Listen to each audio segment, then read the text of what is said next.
So tell us a little bit about the growth Morning. market that you're seeing in Japan, and why is that when restrictions are still in place for foreign arrivals?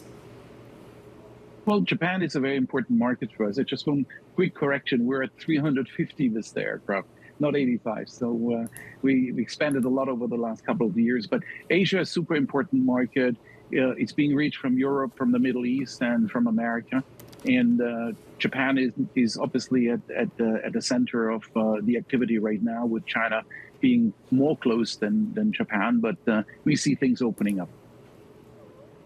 What's the difference between tourism flights and the business flights that you've seen so far? Have they also been dented as much during the pandemic? And how's that really been felt across your business? Sure. I mean, the business flying is actually what has boomed in the pandemic because of the demise of the commercial infrastructure. And, executives still needed to fly to remote locations, meet the counterparties, meet their subsidiaries or business partners. And that's really where business aviation stepped in and had connected the world, whilst the airlines actually have much reduced their capabilities.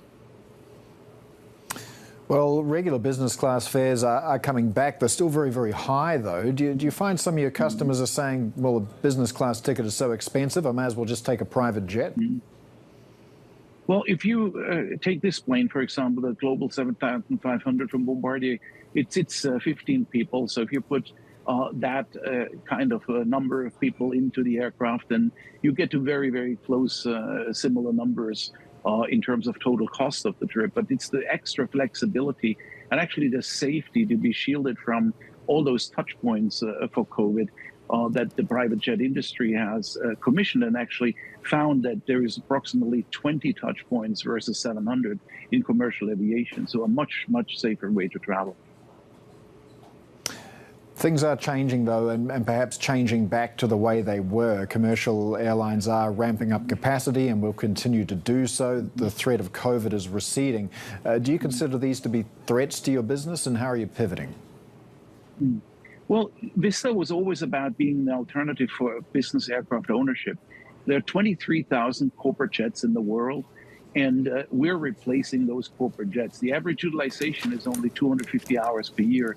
We're flying these planes between 1,000 and 1,500. So our price point is a lot lower per hour than actually owning an aircraft. So that is our major market, replacing full and fractional aircraft ownership. And that's where we take the market share. That's where the growth came from. And that got us to the 350 airplanes spanning across the globe today, covering every continent. Well, private jet travel certainly very convenient for business travelers, very glamorous as well, but also terribly environmentally irresponsible. What are you doing to mitigate your carbon emissions?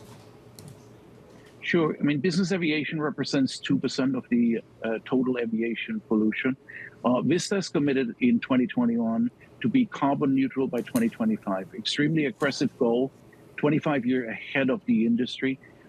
Sustainable fuel, new aircraft. This Global 7500 is the first green aircraft. We have a whole series of actions that we have put in place as a company. For instance, the uptake in our members. 89% of our members now make a financial contribution through our education process that they actually increase the hourly rate that they're paying to contribute to being carbon neutral by 2025.